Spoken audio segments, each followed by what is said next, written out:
John prodded the plastic balloon boy's head with his toe. It rolled a little farther, but did not speak again.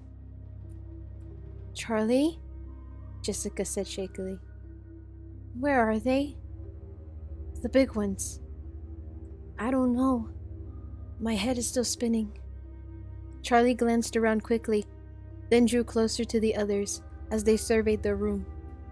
Everything had changed when Clay shattered the fixtures.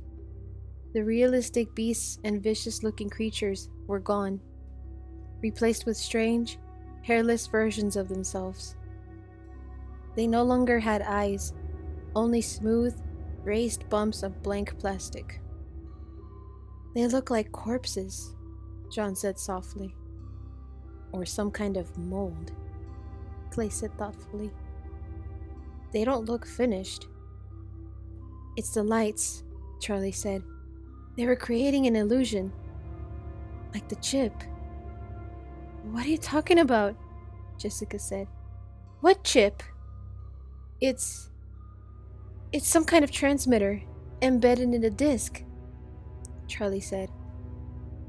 "It scrambles your brain, cluttering it with nonsense so that you can see what you expect to see." "Then why don't they look like that?" Clay pointed to posters on the walls depicting a very cheerful Freddy Fazbear with rosy cheeks and a warm smile. "Or that."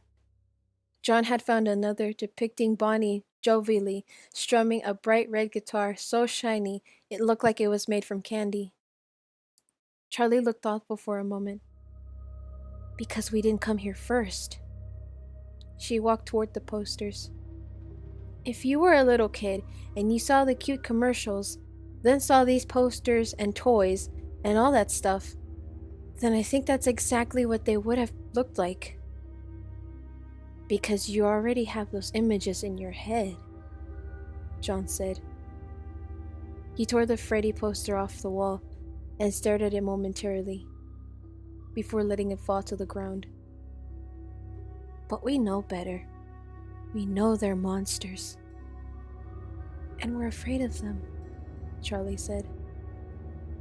"So we're seeing them for exactly what they are," John concluded. Clay went up to the arcade mascots again, his gun still drawn. He walked back and forth in front of the displays, looking at them from different angles. "How did you find me?" Charlie asked suddenly. "You showed up like the cavalry. Just in time. How did you know I was here? How did you know any of this was here?" No one answered right away. John and Jessica looked to Clay, who was casting his eyes around the room purposefully. He looked like he was searching for something specific. "We followed," he trailed off. Charlie looked at each of the three of them in turn. "Who?" she demanded.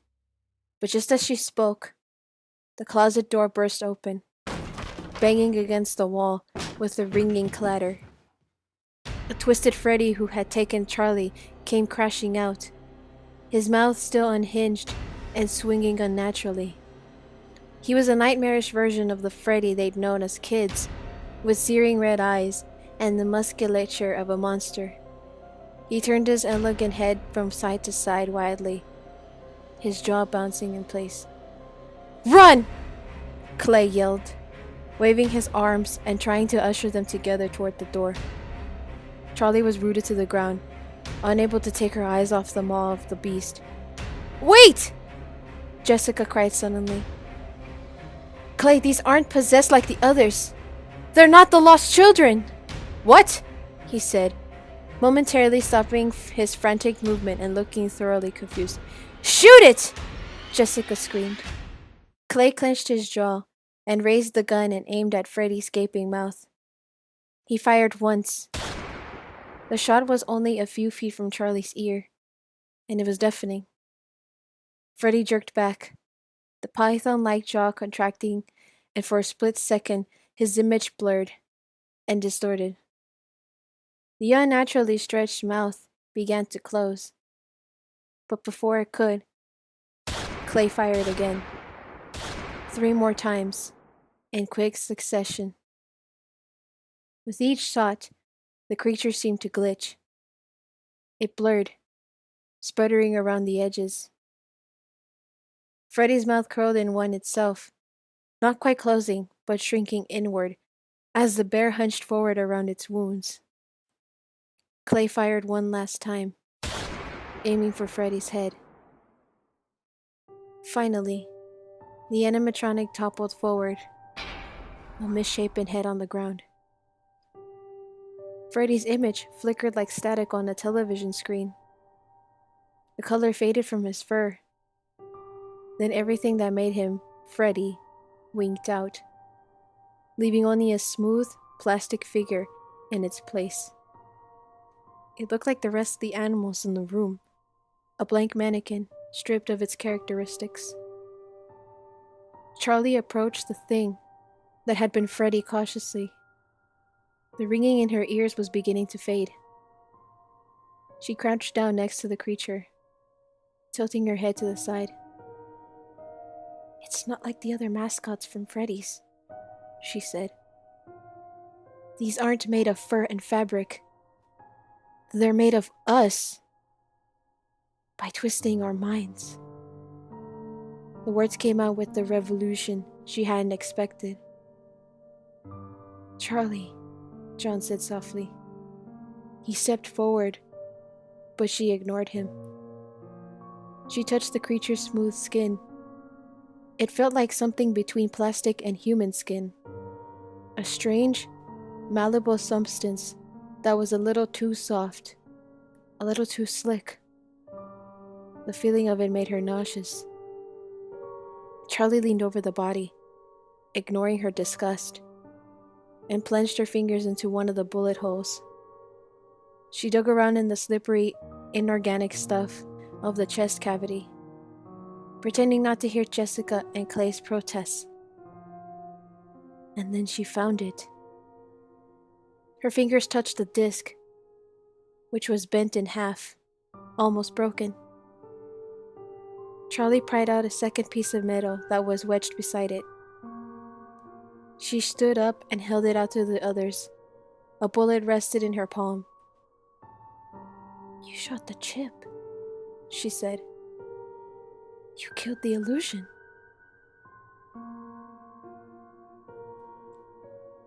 No one spoke. In the momentary quiet, Charlie was suddenly aware of the racket they had just made. In this place, so accustomed to stillness, the silence was broken by a clicking sound, the noise of claws on tile. They all whirled to see, and from what had appeared to be a dark and empty corner, a wolf-like figure split away from the shadows and stalked toward them, upright but hunched forward, as if uncertain whether to walk as a beast or a human. They backed away as one. Charlie saw Clay about to trip on Freddy's collapsed body. "Look out!"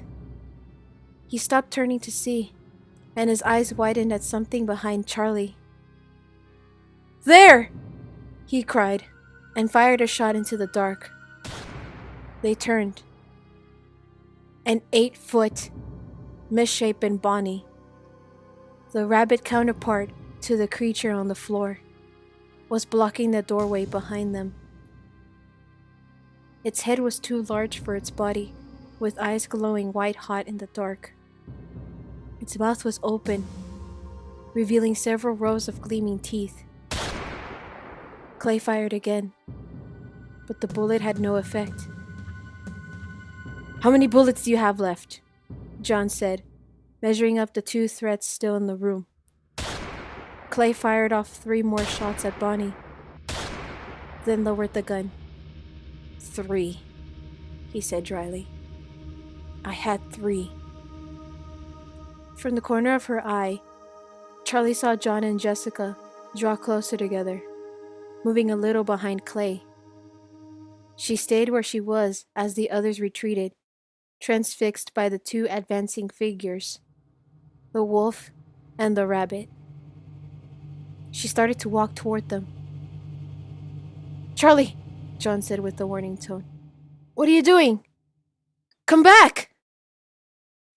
Why did you bring me here? Charlie asked, looking from one creature to the other. Her chest was tight and her eyes ached, like she'd been holding back tears for hours. What do you want from me? She shouted. They looked back at her with implacable eyes. What is this place? What do you know about my brother? She screamed, her throat raw. She flung herself at the wolf, hurling toward the gigantic beast, as if she could tear it apart with her bare hands. Someone caught her by the waist. Human hands lifted her up and pulled her back, and Clay spoke quietly into her ear. Charlie, we need to go. Now! She pulled herself out of his grasp, but remained where she was. Her breath was unsteady. She wanted to scream until her lungs gave out. She wanted to close her eyes and sit very still and never emerge from the darkness. Instead, she looked again from Bonnie to the nameless wolf and asked, her voice so calm it chilled her to hear. Why do you want me? They don't care about you. I'm the one who brought you here. A voice spoke from the same shadowed corner the wolf had emerged from. The rabbit and the wolf straightened their posture, as if responding to the speaker's command. I know that voice, Jessica whispered. A figure began to limp forward, obscured by darkness. No one moved. Charlie realized she was holding her breath, but she didn't hear anyone else breathing in the silence either. Just the uneven shuffle of whatever was coming. Whatever it was the size of a man. Its body was contorted, slopping to one side as it lurched toward the group. You have something that belongs to me, said the voice, and then the figure stepped into the light. Charlie gasped and heard John's sharp intake of breath. Impossible, Charlie whispered. She felt John move up to stand beside her, but she didn't dare take her eyes off the man who stood before them. His face was dark, the color molted, and it was swollen with fluid. Cheeks that had been hollow were now distended with the bloat of decay. His eyes were bloodshot, the burst capillaries threading through eyeballs that looked just a little too translucent. Something inside them had gone bad, jelly-like. At the base of his neck, Charlie could see two pieces of metal gleaming. They extended from within his neck, rectangular lumps standing out from his molted skin. He wore what had once been a mascot's suit of yellow fur, though what remained was now green with mold. Dave? Jessica breathed. Don't call me that, he snarled. I haven't been Dave for a long time. He held out his new hands, blood-soaked and forever sealed inside a rotting suit. William Afton, then? Of Afton Robotics? Wrong again, he hissed. I've accepted the new life that you gave me. You've made me one with my creation. My name is Springtrap. The man who had once been Dave cried the name with the hoarse glee, then scrunched his gnarled face back into a glare. I'm more than that, Afton ever was, and far more than Henry. Well, you smell terrible, Jessica quipped. Ever since Charlie remade me, set me free to my destiny, I've been master of all these creatures. He crooked his fingers and made a sharp gesture forward. Bonnie and the wolf took 2 steps forward, in unison. See? All the animatronics are linked together. It was a system designed to control the choreography for the shows. Now, I control the system. I control the choreography. All of this belongs to me. Springtrap shuffled forward, and Charlie shrank back. I owe you both another debt of gratitude as well, he said. I was imprisoned in that tomb beneath the stage, scarcely able to move, only able to see through the eyes of my creatures. He gestured at the 2 who stood behind him. But for all that I could see, I was trapped. Eventually, they would have broken me out. But having you do it yourself was a delightful surprise. He met Charlie's eyes, and a muscle twitched in her cheek. Get away from me. Don't come any closer. As if reading her thoughts, he sidled nearer to her. She would have felt his breath on her face if he still breathed. Springtrap raised a bent hand. The fabric suit was ragged, revealing his human skin through the gaps. She could see the places where metal pins and rods had buried themselves alongside his bones and tendons into a rusted shadow skeleton. He touched the back of his hand to Charlie's face, stroking her cheek like a beloved child. From the corner of her eye, she saw John start forward. No, it's okay, she forced herself to say. I won't hurt your friends, but I need something from you. You have to be kidding, she said, her voice brittle. His mouth twisted into something that grotesquely resembled a smile. John heard a faint click and turned just in time to see Clay loading 1 bullet quietly into his gun. Clay shrugged. You never know when a corpse may wander out of the shadows wearing a rabbit suit. He raised his arm, steadied himself, and fired. Springtrap recoiled. Kids! Clay shouted. The door! Charlie jerked his eyes away from Springtrap almost painfully, as if he had been exerting some hypnotic force on her. Bonnie had abandoned the exit, leaving it clear. Clay, John, and Jessica began to run. Charlie glanced back, reluctant to go, then joined the others. They ran back the way they'd come from, Clay leading the way as they wound through the carnival games and looming rooms. Featureless mascots. He strode purposefully ahead, as if he knew the way. Charlie remembered her question that no one had answered. How did you find me? They were chased by sounds, scraping metal, and the clack of the wolf's claw. In the open space, the noises echoed strangely, seeming to come from every side. It was as if an army pursued them. Charlie quickened her step. She glanced up at John, seeking reassurance, but his eyes were on Clay ahead of them. They reached the door with the waterfall, and again Clay knew the path. He headed directly for the passage beneath the cliff, where the water emerged. They pressed through it one by one. Clay and John were too tall to walk through without bending over, and Charlie felt a quick pang of relief. Monsters won't fit. Halfway through the passage, Clay paused, standing motionless in an awkward position. He craned his neck, studying something just out of view. Clay! Charlie hissed. I have an idea, he said. 2 shadows emerged from the far side of the room.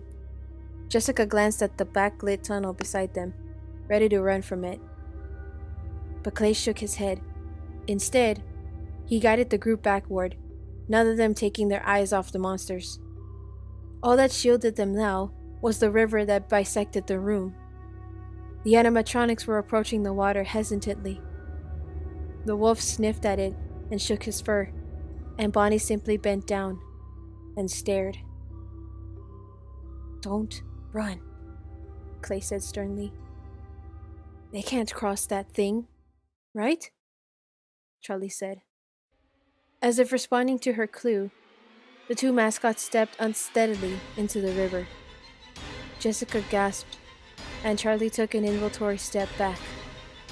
Slowly and deliberately, the animatronics continued toward them through the waist-high water.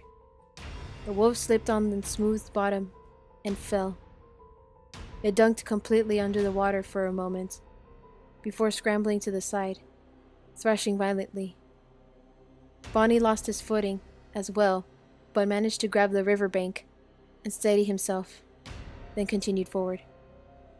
"That's not possible," Charlie said. Behind her came a peal of laughter, and she whirled around. It was Springtrap, his eyes scarcely visible, peering through the black-lit tunnel nearby. "Was that your plan?" he said incredulously. "Did you think my robots would be as poorly designed as your father's?" "Well then, I'm sure you made them fireproof as well," Clay called out. His voice reverberated in the cavernous, empty room. Springtrap frowned, puzzled, then looked at the water in the stream. It was glistening in the dim light, color dancing on its surface, in gleaming swirls, like gasoline. Charlie turned to face Springtrap. Only gas cans lined the walls, some lying on their sides. All were empty. Clay flickered a lighter and flung it into the water. The top of the river caught fire, a flame billowing up like a tidal wave, obscuring the animatronics in the middle. The creatures struggled to the side of the river, emitting guttural, high-pitched shrieks. They managed to crawl out of the banks, but it was too late. Their illusions deactivated. The plastic skin was exposed, liquefying and falling from their bodies into little flaming pools on the floor. Charlie and the others watched as the dissolving creatures fell, writhing in agonized screams. They all stood frozen, mesmerized by the gruesome spectacle. Then, from behind her, Charlie heard a quiet, scraping sound. She whirled around to see Springtrap vanish into the mouth of the narrow, black-lit cave. She took off after him, running into the eerie light. "Charlie!" Clay yelled. He began to chase her, but the flaming creatures had crawled across the floor, perhaps trying to reach their master, perhaps in mindless desperation, and now they blocked the mouth of the cave with their blazing remains. Charlie set her eyes on the path ahead. She couldn't afford to look back. The passage was narrow, and it smelled damp and ancient. The floor felt like rock beneath her feet, but though it was uneven, it wasn't painful. The surface was worn and smooth. As soon as the dark of the cave closed her, she felt a spark from her dreams. The tug of something so like her that it was her. Blood calling to blood. "Sammy?" she whispered. His name glanced off the cave walls, shrouding her in the sound of it. The absence inside her pulled her forward, drawing her toward the promise of complexion. "It has to be you." Charlie ran faster, following a call that came from deep inside her. She could hear the distant echo of Springtrap's laughter at intervals, but she couldn't stop him ahead of her. Occasionally, she thought she caught glimpses of him, but he was always gone before her eyes had time to focus in the disorienting glow of the black light. The cave twisted and turned until she had no idea which direction she was headed. But she ran on. Charlie blinked as something moved at the corner of her eye, just out of sight. She shook her head and ran on. But then it happened again. An unnatural shape, neon bright, slithered out of the wall and wriggled past her. Charlie stopped, clapping a hand over her mouth so she wouldn't scream. The thing ult-dated up the wall, moving like an eel, though it was climbing a rock. When it reached the ceiling, it vanished, but she couldn't see a break in the rock where it might have gone. Just keep going. She started to run again, but suddenly more of them poured out of the seams at the base of the wall. Dozens of wriggling shapes swarmed and danced, moving along the floor of the cave like it was the floor of the sea. 3 of them headed right to Charlie. They rippled over her feet, and she screamed, then realized as they circled her, nibbling curiously at her toes, that she felt nothing. "You aren't real," she said. She kicked at them, and her foot passed straight through empty air. The creatures had vanished. Charlie gritted her teeth and ran onward. Ahead of her, large glowing creature like dancers, made of mist, appeared and vanished one after another. They danced across the passage as if they were running along a path that just happened to intersect with this one. When Charlie was almost close enough to touch them, the one nearest sputtered and faded out. She ran on, listening for the sound of Springtrap's maniacal giggle, hoping that it was enough to guide her. She turned a corner, then the passage angled sharply the other way. Charlie ran straight into the wall, catching herself with her hands at the last second. She spun around, looking for the way forward. A jolt had been enough to distract her. She couldn't tell which way she had come from. Charlie took a deep breath and closed her eyes. She could hear a soft voice in the air. Left. She started running again. A burst of blue light nearly blinded her as a massive shape rose in the darkness. Charlie screamed, flinging herself back against the wall of the cave and throwing her arms up to shield her face. The thing before her was a gaping mouth full of teeth, all glowing blue. The enormous maw bore down over her. "It's an illusion," Charlie whispered. She ducked and tried to roll away in the narrow space. Her shoulder struck a rock and her arm went numb. Charlie clutched it instinctively and looked up. Nothing was there. She pressed her back against the wall of the cave, taking deep breaths as feeling slowly returned to her arm. "It's another transmitter," she said quietly. "Nothing I see here is real." Her voice was thin in the rocky passage, but saying the words aloud was enough to make her stand again. She closed her eyes. The connection she had felt was growing stronger as she ran, the sense that she was running toward a missing piece of herself. It was unbearable, stronger than the urge to fight or flee from danger. It was greater than hunger, deeper than thirst, and it pulled at the core of her being. She could no more turn back than she could choose to stop breathing. She set off again, hurtling farther into the cavern. Far in the distance, Springtrap's laughter still echoed. "Charlie!" John called again, but it was hopeless. She was long out of sight, deep into the cave, and what remained of Bonnie and the wolf still burned in front of the opening. "We have to go!" Clay shouted. "We could find another way!" Jessica grabbed John's arm and he gave in, following Clay toward the arcade entrance. Just as they reached the door, the Twisted Freddy lunged out of the shadows, almost falling to the ground. Jessica screamed, and John froze, struck still at the sight of him. His illusion sputtered out and off in pieces. An arm flickered away, exposing the smooth plastic underneath. Then the fur returned, and his torso went blank. revealing the gunshot holes and the ugly, twisted metal beneath the plastic shell. Worse was the face. Not only was the illusion missing, but the material underneath. From his chin to his forehead, the left half of Freddy's face had been ripped away, revealing metal plates and gnarly wires. His left eye glowed red amid the exposed machinery, while his right eye was completely dark.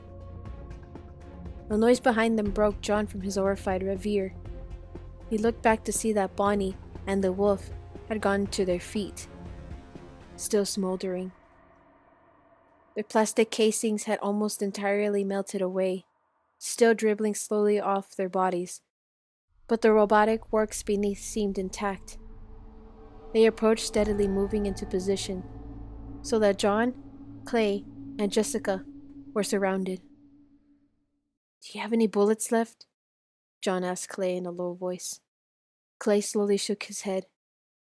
He was turning into a cautious circle, shifting his gaze from one animatronic to the next, as if trying to gauge which would make the first strike.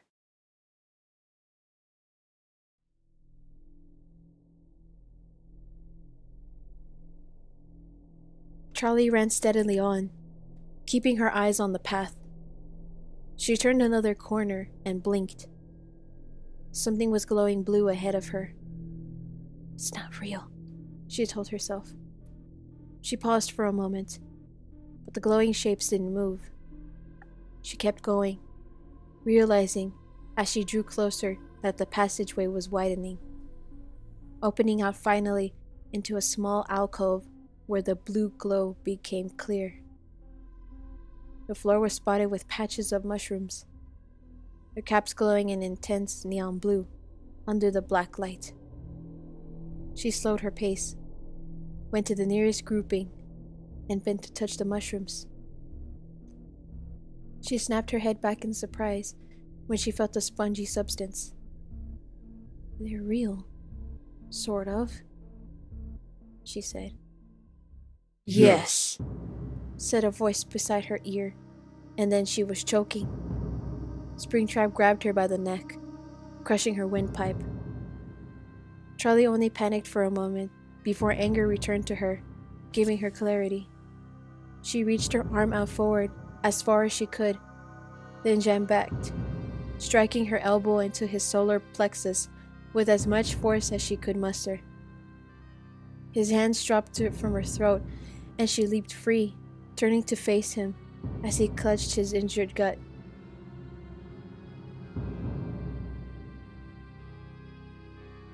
"Things have changed since you died," Charlie said, surprised by the calm disdain in her voice. "For one thing, I've been doing sit-ups." "I think this is it," Jessica said quietly, spinning in place as the three monsters approached, leaving no avenue of retreat. John felt his chest clench, his body protesting the idea, but she was right. He put a hand on her shoulder. "Maybe we can play dead," he said. "I don't think we'll have to play," Jessica said resignedly. "Backs together," Clay barked, and they backed up into a tiny triangle, each facing one of the creatures. The wolf was crouched ready to spring. John met its eyes. They were sputtering in and out, dark and malevolent, then completely blank. The thing drew back, and John steeled himself. Jessica grabbed his hand, and he clenched hers tightly. The wolf leaped, and then fell to the ground, screeching, as something knocked it viciously on its face. The figure, invisible in the shadows, grabbed the wolf's feet and yanked it backward, dragging it away from its human prey as it howled, scribbling at the floor with its claws. It kicked its hind legs, freeing itself, and began its attack again. Jessica screamed, and John shouted with her, then watched, breathless, as the wolf was caught by its feet again. The thing that held it flipped it onto its back and jumped on top of it, The new predator paused for an instant, meeting their eyes with a silver glow. And Jessica gasped. "Foxy," John breathed. As if spurred on by hearing his name, Foxy plunged his hook into the wolf's chest and began to tear at its exposed machinery. The screeches of metal ripping apart metal ground at their ears. Foxy continued to dig furiously, burrowing into the wolf as wires and parts fell from the sky.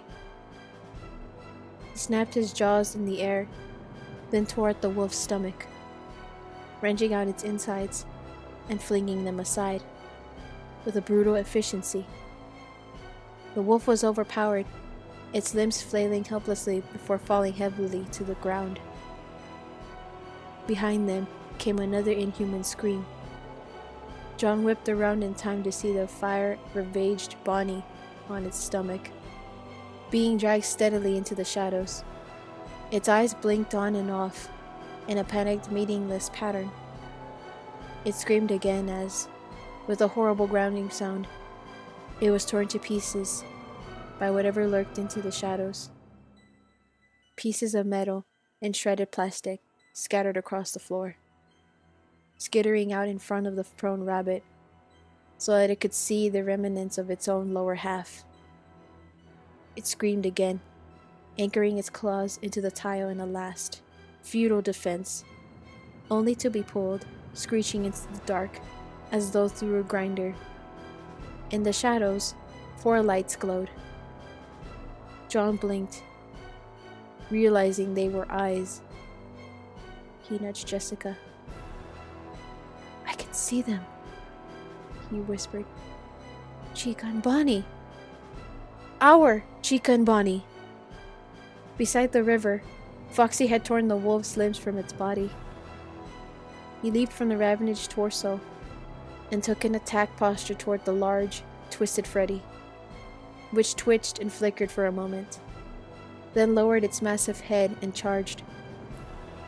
Foxy leaped, hitting the Twisted Freddy's face with full force and knocking it onto its back, then tearing it into its cavity, slashing at what was left of the twisted face with enthusiasm.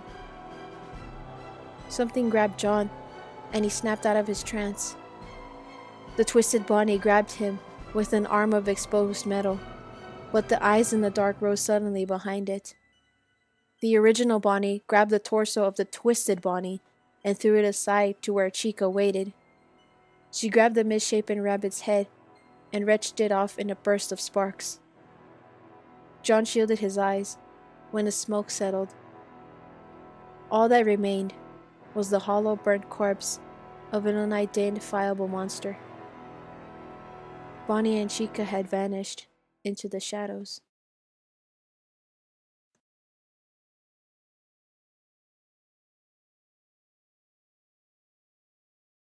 Charlie ran for the mouth of the passage, but Springtrap leaped on her with the preternatural speed. He knocked her to the ground and reached again for her neck with his swollen hands. Charlie rolled out of the way, and something jabbed her hard in the back. She snatched at it, and a mushroom cap came away in her hands. She leaped to her knees as Springtrap got to his feet, circling her, looking for an opening. She glanced down. A sturdy, metal spike had held the mushroom cap in place. She wrapped her hand around its base, blocking it from Springtrap's sight with her body. Charlie looked up at him, meeting his gelatinous eyes, silently daring him to attack. As if on cue, he sprang at her, leaping with his arms thrust out, stretching again toward her throat. At the last moment, Charlie ducked her head and thrust the spike upward with all her might. It stopped with a jolt as it hit his chest, but she drove it in, ignoring his sputtering cries as he tried uselessly to beat her away. She stood, her hands shaking as she shoved the stake in as far as she would go. He toppled backward, and she knelt swiftly beside him, giving the metal spike another thrust. "Tell me why!" she hissed. It was the question that consumed her, the thing that kept coming back in her nightmares. Now he said nothing, as she rocked the stake back and forth in his chest. He made a gagging cry of pain. "Tell me why you took him. Why did you choose him? Why did you take Sammy?" "Into the cave!" John shouted. "We have to get Charlie!" They hurried to the opening, but from the inside the cave came a strange, overwhelming clatter. They all stepped back as a horde of the balloon boys emerged from the cave, shaking back and forth on unsteady feet, their pointed teeth chattering loudly as they wobbled forward with staring eyes. "Not again! I hate these things!" Jessica cried. Clay took a fighting stance, but John could see they would be overwhelmed. There was something different about the children now, something coordinated. Though they shook and wobbled, it no longer seemed like a sign of weakness. Instead, John thought of warriors rattling their shields, the threat before the battle. "We have to get away," he said. "Clay!" Something shook the earth, pounding, even footsteps. As a shadow loomed above them, John looked up and saw a smiling Freddy Fazbear approaching, his hat at a jaunty angle and his massive limbs swinging. "Oh no! He's back!" Jessica screeched. "No, wait! That's our Freddy!" John grabbed Jessica and shielded her with his arms. Freddy lumbered past them and into the crowd of balloon boys. With a single lunge, he smashed both arms into the crowd, creating a deafening shatter of metal and plastic.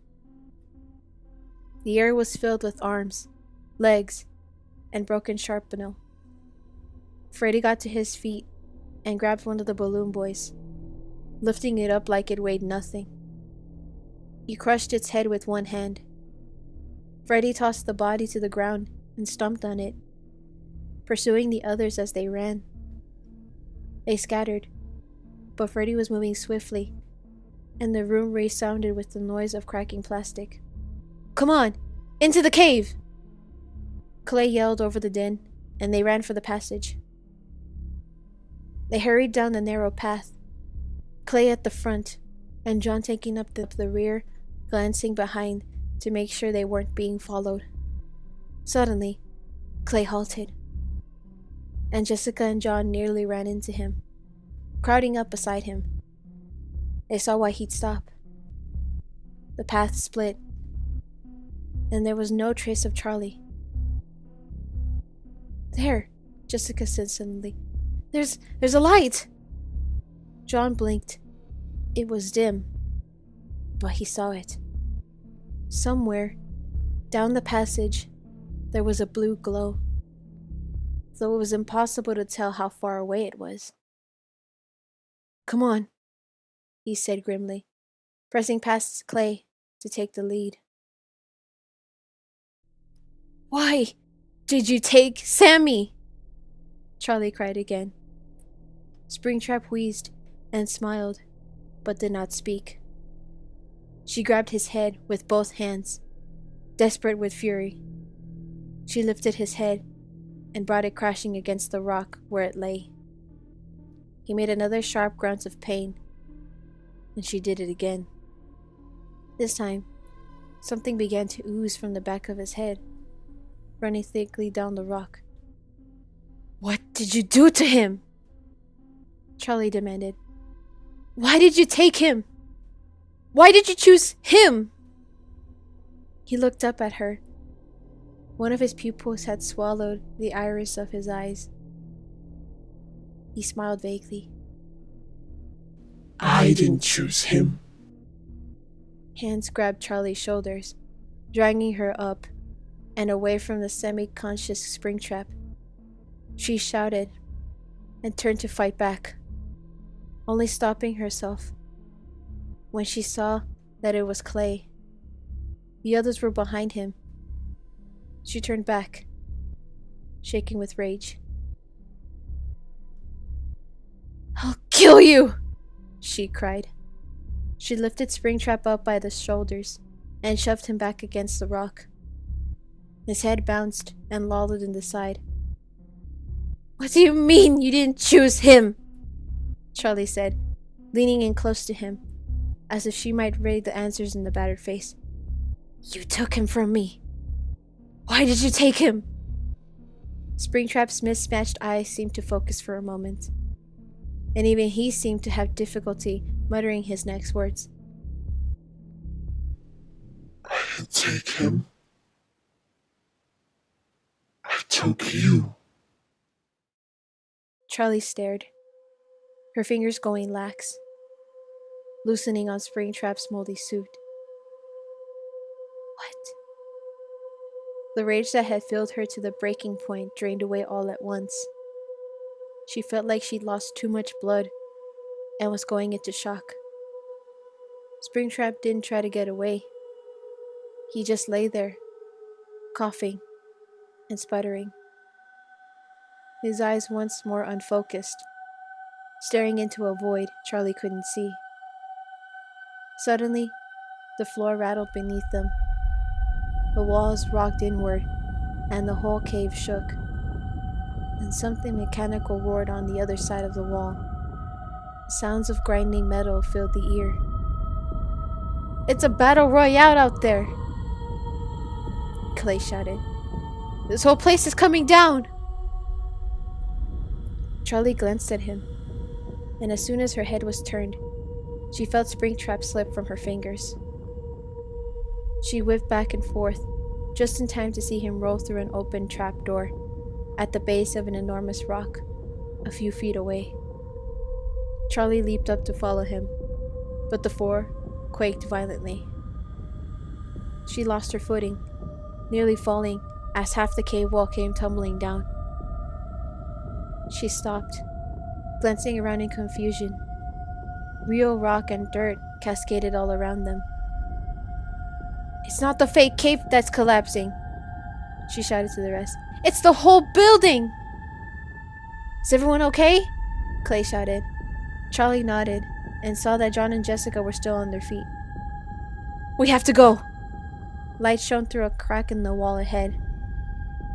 Clay started for it, motioning the others to follow. Charlie hesitated, unable to take her eyes from the last place she'd seen Springtrap. John put a hand on her arm. The walls of the fake cavern had almost completely fallen, and now they could see the actual interior of the complex. "That way!" Clay shouted, pointing to a narrow maintenance hall that seemed to stretch off endlessly into the distance.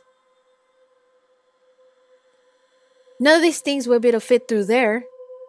Clay and Jessica ran for the entrance to the corridor, but Charlie faltered. "Charlie, we can deal with him another day," John shouted over the din. "But we need to survive this one first." The ground shook again, and John looked at Charlie. She nodded, and they ran. Clay led them racing through the tunnel as the sound of its collapsing chased them. The air was filled with dust, obscuring the path ahead. Charlie looked back once, but the rooms were lost in the haze. Eventually, the rumble of falling rock was reduced to a distant thunder. The clean, narrow hallway began to feel removed from the madness behind them. "Clay, we have to stop!" Jessica cried, holding her side like she was in pain. "I see something up ahead. I think we're almost to the end of this. There!" The hallway ended in a heavy metal door, partially cracked, and Clay beckoned John to help him open it. It squealed and protested, then gave way at last, opening into a simple room of dark stone. One wall of it had been knocked down, and the room gaped open, the cool night air pouring in. John looked at Charlie. "We're out! We're okay!" He laughed. "Don't you see where we are?" she whispered. Slowly, she walked the length of the room, gesturing to the 4 enormous pits in the floor, one of which contained a headless, half-buried robot. John, this is my dad's house. It's the room we found. Come on, Jessica. Clay was helping Jessica through the gap in the collapsed wall. He paused and looked back to John. It's okay, John said. We'll be right there. Clay nodded. He helped Jessica through and moved out inside. What is this? Charlie put her hand on her stomach, and a sudden unease settling over her. What's wrong? John asked. Something flickered all around them, a disorienting flash, too fast to even tell where it had come from. A thunderous crash echoed from the hall they just broke out of. Charlie, I think we should go with Clay. Yeah, I'm coming. Charlie followed John to the gap in the wall, and he climbed through it. Okay, come on, John shouted, holding out his hand to her from what had once been her own backyard. She started forward, then stopped, as the lights flickered again. What is that? It was the walls. The whitewashed concrete was blinking in and out of existence, shivering like a dying light bulb. It was the wall Charlie had been drawn to the first time they came to this place. Now she felt it pull, as she had in the cave. It was stronger here than it had ever been, even in the dreams that left her drained and aching. I'm here. She took a step toward the far wall and felt another pang in her stomach. Here. Yes, here. Charlie! John cried again. Come on! I have to, she said softly. She went to the wall and put her hands on it, as she'd done before. But this time, the concrete was warm, and somehow smooth despite the rough finish. I have to get inside. For a moment, she felt like she was in two places at once. Here, inside the little room, and on the other side of the wall, desperate to get through. She drew back suddenly, taking her hands off the wall as if it burned. The illusion flickered, then died altogether. The concrete wall was made of metal, and at the center was a door. Charlie stared, blank with the shock. This is the door. She'd been drawing it without knowing what it was, approximating over and over something she had never seen. She stepped forward again and put her hands on the surface. It was still warm. She pressed her cheek against it. Are you in there? She called softly. I have to get you out. Her heart was pounding, blood rushing in her ears so loudly she could scarcely hear anything else. Charlie! Charlie! John and Jessica were both calling her from outside, but their voices seemed as distant as memory. She stood, not taking her hands from the metal, but tracing her fingers along it. It felt like letting go for even an instant world could cause her pain. She brought her hands to the crack in the wall. It had no handle, no knob, and no hinges. It was just an outline. And now she ran her thumb up and down the side of it, trying to find a trip, some trick that would make the door open and let her through. She heard John climb back inside and slowly approached her, keeping his distance as though he might scare her away. Charlie, if you don't get out of here, you'll die. Whatever's behind that door, it can't give you back your family. You still have us. Charlie looked at John. His eyes were wide and frightened. She took a small step toward him. We've lost enough. Please, Don't make me lose you, too.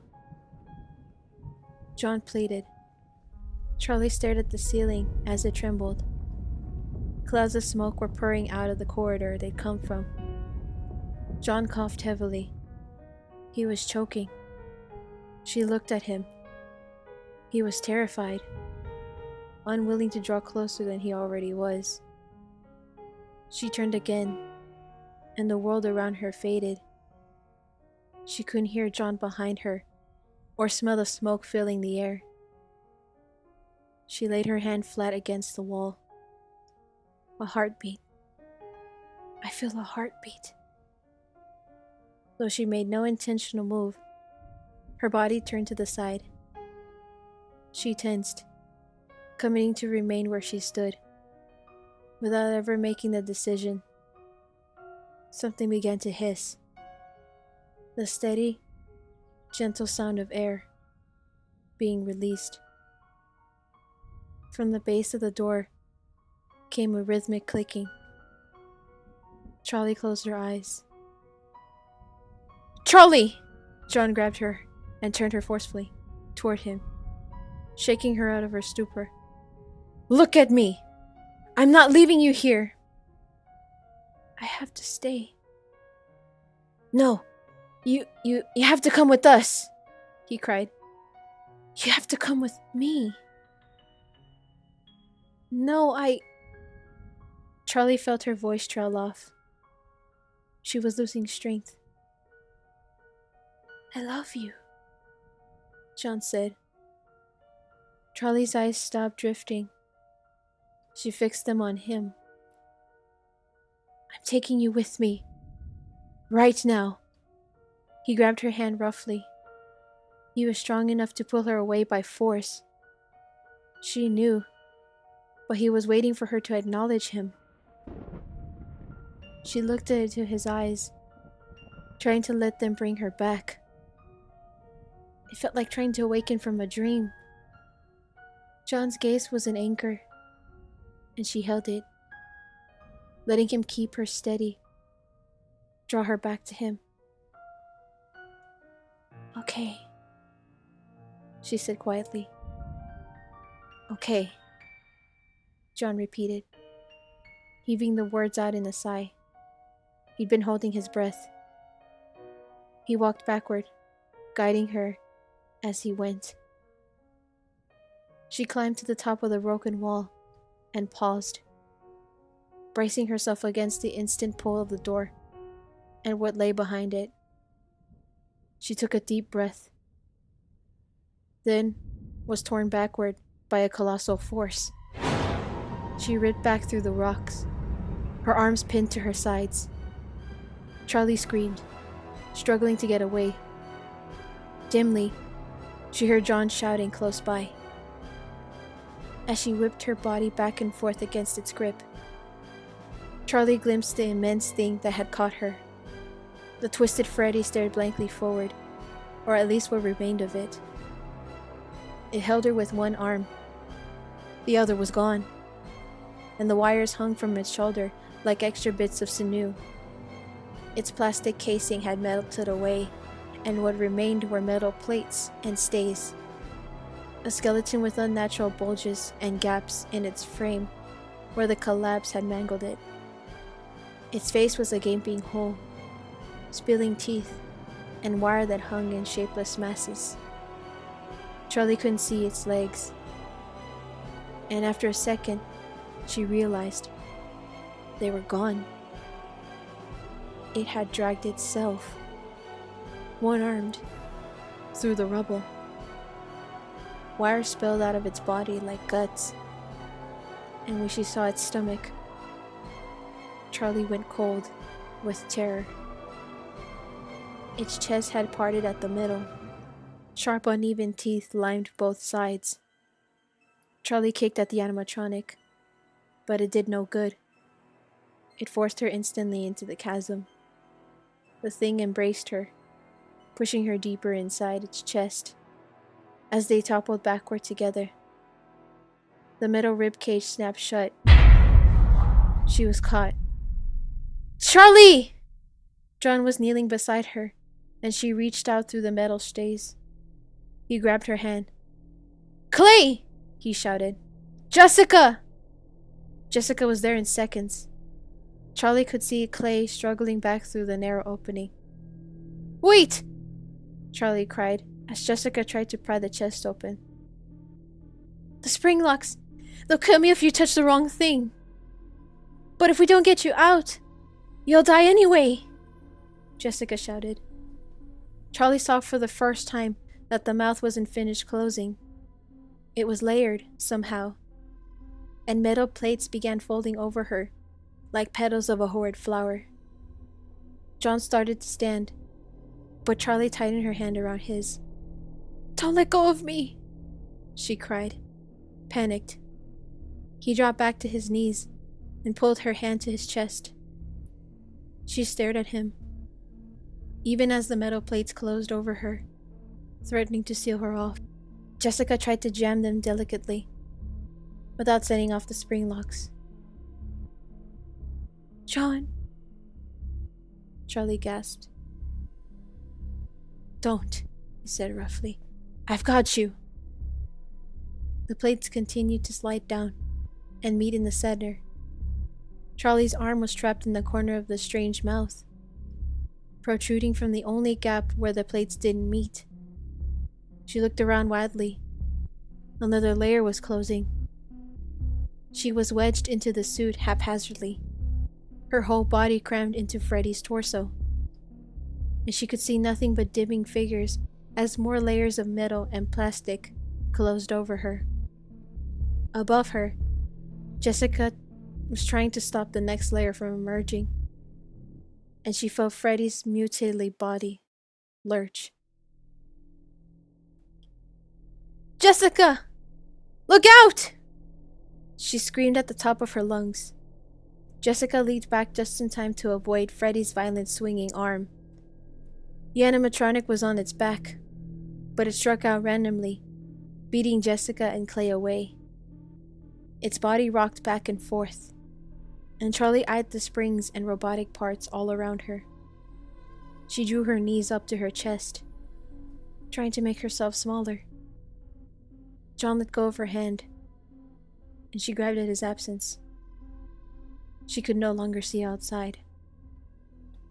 "John!" Freddy's body shook, struck by a massive blow.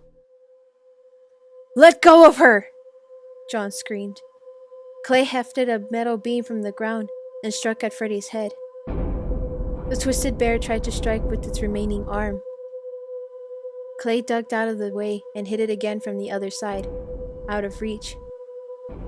Jessica was still at the creature's chest, trying to find an opening to pry at it, but each layer melded seamlessly together. There was nothing to catch at. John moved in next to her, trying to help. Clay struck at the head over and over, making Freddy's whole body jolt with every blow. "I can't get to her!" Jessica yelled. "She's going to suffocate!" She tried to steady Charlie's trembling hand. Clay hit Freddy's head once more with a resounding crash, and they heard metal crackling as the head was knocked off by the creature's body. "Can we get her out through the neck?" John asked urgently. Freddy's arm continued to flail, but it had weakened and was just rising and falling, seeming to swing without purpose. "Clay, help!" Jessica cried. He ran to take over, digging his fingers between the plates to pry them open. Jessica continued holding Charlie's hand, which had gone limp. "Charlie!" Jessica cried. Charlie's hand closed over hers again, and Jessica gasped with relief. "John! Clay! She's okay! Hurry! Charlie! Can you hear me? It's Jessica!" There was no sound from inside Freddy's sealed chest, but Charlie held on tightly to Jessica's hand as the others grimly worked to free her. Suddenly, a single high-pitched click reverberated through the air. John and Clay froze, their hands still hovering above Freddy's chest. For a moment, the air stood still. Then the middle body convulsed violently. It launched itself off the ground, and a ghastly crunch of metal pierced the air. All three pulled back instinctively. Clay and John jumped away from the thing, and Jessica scrambled backward, dropping Charlie's hand. The suit fell again, and was still. The arm was splayed on the ground at an awkward angle. The room was silent. "Charlie?" John said softly. Then his face went white. He ran to the place where her arm was exposed, falling hard on his knees, and grabbed her hand in both his own. It was limp. John turned it over and tapped her palm with his fingers. "Charlie? Charlie!" "John," Jessica said very quietly. "The blood." He looked up at her, confused, still holding on to Charlie. Then something wet dripped onto his hand. There was blood running out of the suit and down Charlie's arm. Her skin was slick and red, except the hand he held. He watched, unable to look away, as it dripped steadily from the suit, pooling on the ground and beginning to seep into his jeans. It covered his hand and hers until his skin was slippery and he began to lose his grip. She was sliding away from him. Sirens were suddenly nearby, and John realized vaguely that he'd been hearing them in the distance. He looked dazedly up at Clay. "I radioed them," he said. "We aren't safe in here." Clay took his eyes off the suit and looked up to study the ceiling. It was bowed and cracking, on the verge of collapsing. John didn't move. People were shouting outside, and flashlights popped up and down as they ran toward the crumbling building. Jessica touched his shoulder. Breaks and cracks resounded through the space. "John, we have to." As if to mark her point, the floor shook again beneath them, and something crashed loudly not far away. Charlie's hand didn't move. A uniformed officer pressed through the crack in the wall. "Chief Burke?" "Thompson, we have to get the kids out, now." Thompson nodded and motioned to Jessica. "Come on, miss." "John, come on," Jessica managed to say, and a thunderous clatter sounded from behind them. Clay looked to the officer again. "Get them out of here." Thompson took hold of Jessica's arm, and she tried to shove him away. "Don't touch me!" she shouted, but the officer firmly pulled her up and over the rubble, half dragging her outside. John only half heard the commotion, and someone's hands were on his shoulders as well. He batted them away, not looking around. "We're leaving," Clay said in a low voice. "Not without Charlie," John responded. Clay took a deep breath. John saw him signal someone from the corner of his eye, and then he was grabbed forcefully by two large men and dragged toward the opening. "No!" he shouted. "Let me go!" They shoved him roughly over the broken wall. Then Clay struggled out behind them. "Is everyone out?" a female officer called. "Yes," Clay said hesitantly, but with the ring of authority. "No!" John shouted. He broke free of the officers holding him back and ran for the opening again. He had one foot through the gap.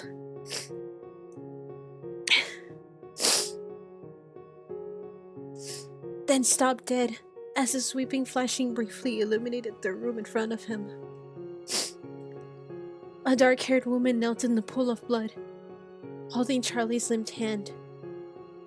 She looked up sharply and met his eyes with a piercing black gaze. Before John could move or speak, hands grabbed his shoulders again and drew them back.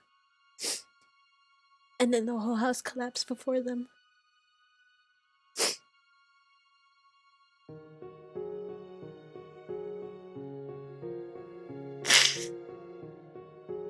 Oh my god.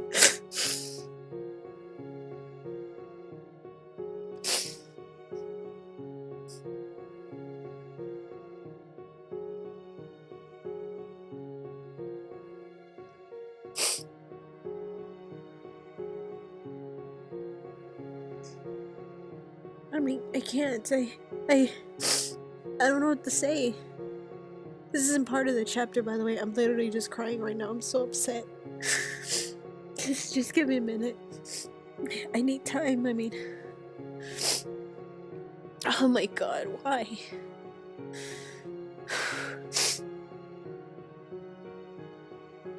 That's not right. You can't do this to me.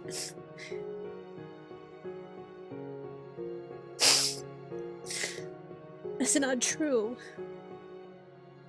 God damn it.